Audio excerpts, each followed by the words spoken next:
balak matulog. Bumangon ka na magagahan. Gusto ko pa pong matulog. Bakasyon naman eh.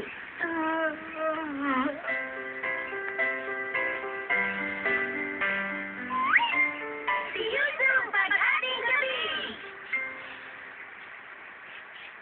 Good morning. Good morning. Huh?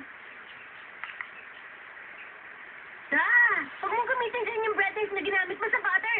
Nahaluan na tuloy yung jam. That's okay, bro. Pinaghahalo din naman yung butter at jam eh.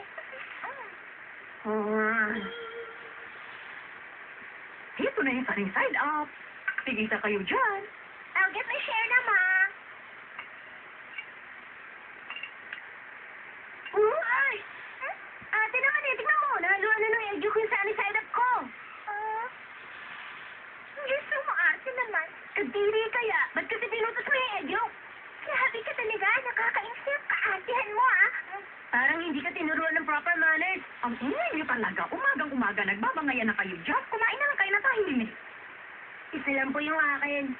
Kung hindi ka magpapakabusog sa breakfast, wala kang lakas para sa buong araw. Kumain ka pa na isang tinapay. Ayoko po. Yoso? Nagpuyat ka naman siguro, no? Kaya ba wala kang ganang kumain? Yun ba ang dahilan, ha? Kasi po... Ito ang tandaan mo. Kahit na summer na yun, hindi mo pwedeng pairali ng ganyan klase na attitude. Bawal ka magpuyat. Inaintindihan ko po.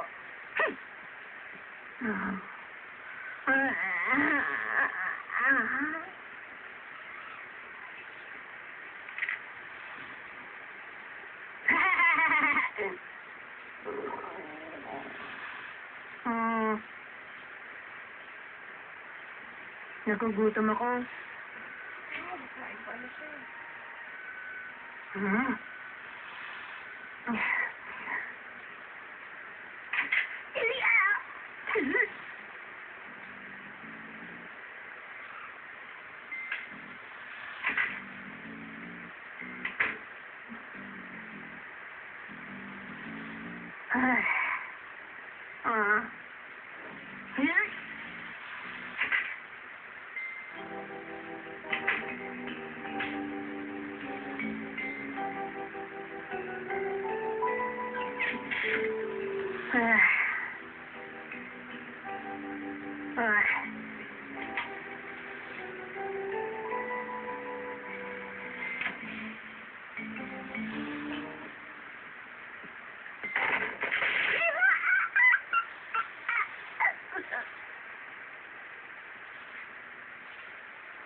Kanina ba kasi to? Ito pa nilagay.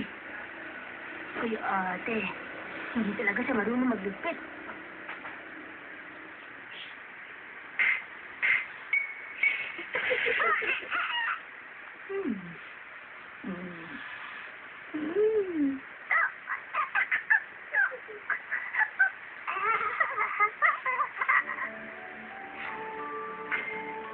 May makakain kaya dito?